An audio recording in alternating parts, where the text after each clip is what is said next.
everyone! Ako nga pala muli si Eka and welcome back sa akin channel. At kung bago ka dito, hello sa'yo! Welcome sa Sikayako TV. For today's video ay pag-uusapan natin kung anong printer nga ba ang mas okay gamitin. Inkjet printer ba or CISS printer?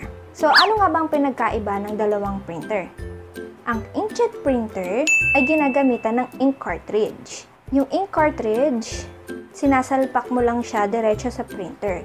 Yung ink cartridge na yon, kung ano yung laman niya, yun lang yung makukonsume mo. Ang CISS printer or ang Continuous Ink Supply System printer naman ay merong ink tank sa printer na kung saan ay magsusupply ng ink ang ink tank gamit ang tube papunta sa printhead ng cartridge para mag-print. Pero guys, hindi ibig sabihin na kapag naka-CIS na yung printer mo, hindi ka nagagamit ng cartridge. Sa Canon, lalo na sa mga Canon IP2770, MP230, MP237, MP287, meron pa rin siyang Canon 810 and 811 cartridge sa loob. Yun nga lang ay merong nakakabit na hose sa loob ng cartridge niya. So kapag nagpiprint ka, patuloy lang na nagsusupply ng ink papunta dun sa cartridge. Actual, mga modern printer ngayon, yung mga built-in ng Canon, Epson, HP, printhead na lang yung pinapalitan doon. So, ano nga bang mas okay? So, kapag naka-cartridge ka kasi, for example, Canon IP2770, hindi pa siya naka-convert sa continuous ink.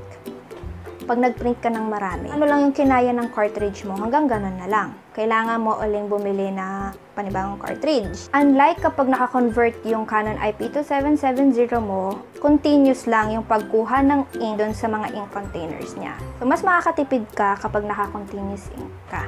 Actually guys, pag hindi pa converted yung printer mo, for example nga lang yung sa Canon, yung 810, 811, kadalasan sa first use, hindi pa naman nasisira yung cartridge.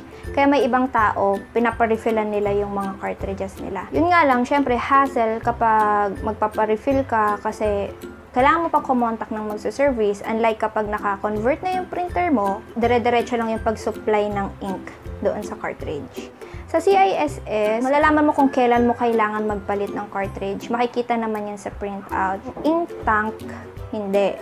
Kadalasan kasi matibay naman yung mga CIS kit. Kung ikukumpara ko naman yung mga modern printer ngayon doon sa deconvert na printer, halimbawa ng Canon, mas matibay naman yung mga may built-in na ngayon. Yung print head, medyo matagal yon bago masira, bago magpalit.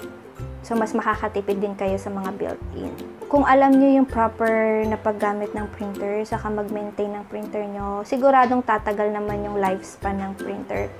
Marami kaming clients na ilang years na daw yung printer nila sa kanila pero buhay pa rin daw. Tapos, sobrang tipid yung printer na yon. Kaya, halimbawa pag nag-follow up kami sa kanila, medyo nalulungkot kami.